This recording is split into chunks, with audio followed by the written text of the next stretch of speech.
Hello दोस्तों। स्वागत है आप सभी का मेरे चैनल सच एंड सीन में। सोचिए जरा, अगर आपको बताया जाए कि इस धरती पर एक ऐसा शहर मौजूद है जो कभी जिंदा था, जहां लोग हंसते थे, बच्चे खेलते थे, मंदिरों की घंटियां बजती थीं और बाजारों में चहल पहल हुआ करती थी। लेकिन आज वही शहर एक भूतों का बसेरा बन चुका है, जहां न इंसान रहते हैं, न जिंदगी की कोई निशानी है। वहां सिर्फ सुनाई देती है हवा की कराह, समुद्र की डरावनी दहाड़ और उन आत्माओं की चीख पुकार जो 60 साल पहले इस मिट्टी में दब गई थी। दोस्तों, मैं बात कर रहा हूं धनुषकोडी की। भारत के तमिलनाडु राज्य के बिल्कुल दक्षिणी छोर पर बसा हुआ एक ऐसा इलाका जिसे आज लोग गोस्ट टाउन यानी भूतों का शहर कहते हैं। 1964 की वो रात जिसने हमेशा हमेशा के लिए धनुषकोडी का नाम मिटा दिया। इतिहास गवाह है कि उस रात भारत ने अब तक का सबसे खतरनाक चक्रवात झेला था। तेज हवाओं की रफ्तार 270 किलोमीटर प्रति घंटा थी और समुद्र की लहरें इतनी ऊंची थीं कि मानो आसमान को छू लें। रात के अंधेरे में 22 दिसंबर 1964 को एक ही झटके में पूरा शहर समुद्र के सीने में समा गया। घर, दुकानें, मंदिर, चर्च, स्कूल, यहां तक कि रेलवे स्टेशन तक, सब कुछ एक ही रात में मलबे में बदल गया। सबसे डरावना मंजर उस समय का था जब पंबन पैसेंजर ट्रेन समुद्र के पुल पर आ रही थी। उस ट्रेन में 160 से ज्यादा यात्री सवार थे। कहते हैं कि चक्रवात की तेज लहरों ने पूरे पुल को तोड़ डाला और पूरी ट्रेन अपने डिब्बों समेत समुद्र में समा गई।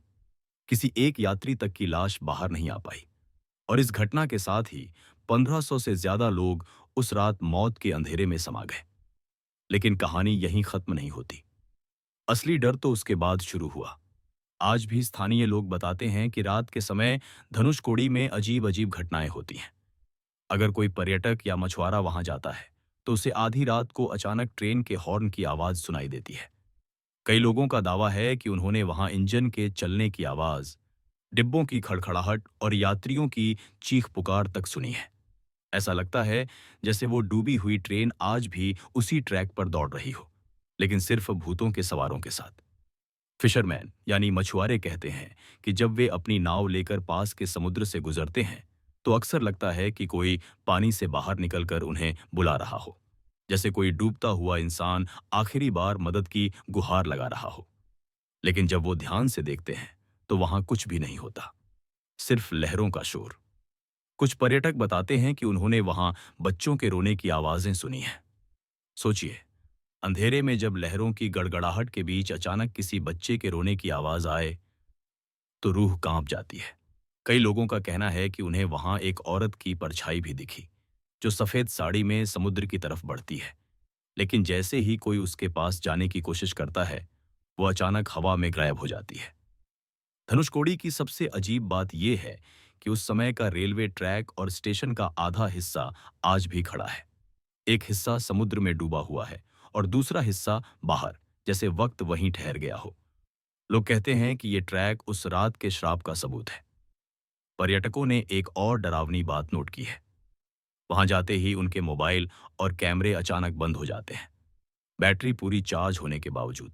और अगर कोई फोटो खींच भी ले तो उसमें अक्सर आधे अधूरे चेहरे, अंधेरी परछाइयां और अजनबी आकृतियां नजर आती हैं जो असलियत में वहां नहीं थीं। कई तांत्रिक और पंडित मानते हैं कि धनुषकोडी पर प्राचीन काल का कोई श्राप था। कुछ लोग कहते हैं कि यहाँ कभी एक गहरा धार्मिक विवाद हुआ था और देवताओं के कोप की वजह से ये इलाका बर्बाद हुआ। कुछ लोग ये भी मानते हैं कि ये जमीन कभी रावण और रामायण के युद्ध का हिस्सा रही थी और शायद वही श्राप आज भी यहाँ जिंदा है। आज भी कोई इंसान धनुषकोडी में स्थायी रूप से नहीं रह पाता। सरकार ने इसे नो मैन्स लैंड घोषित कर दिया है। दिन के उजाले में ये जगह पर्यटकों को आकर्षित करती है, लेकिन जैसे ही सूरज ढलता है पूरा इलाका डरावनी खामोशी में डूब जाता है। रात को यहाँ सिर्फ हवाओं की सनसनाहट सुनाई देती है और कभी-कभी ऐसा लगता है जैसे कोई आपके पीछे पीछे चल रहा हो। तो सवाल यह है कि क्या धनुषकोडी सिर्फ एक प्राकृतिक आपदा की वजह से बर्बाद हुआ, या फिर सच में ये जगह किसी श्राप और आत्माओं के कब्जे में है? क्या समुद्र की हर लहर के साथ उन 1500 लोगों की चीखें आज भी गूंजती हैं? सच क्या है ये कोई नहीं जानता, लेकिन इतना पक्का है कि धनुषकोडी आज भी भारत का सबसे रहस्यमयी और डरावना शहर है, जहां वक्त रुक चुका है और जहां जिंदगी कभी वापस नहीं लौट सकती।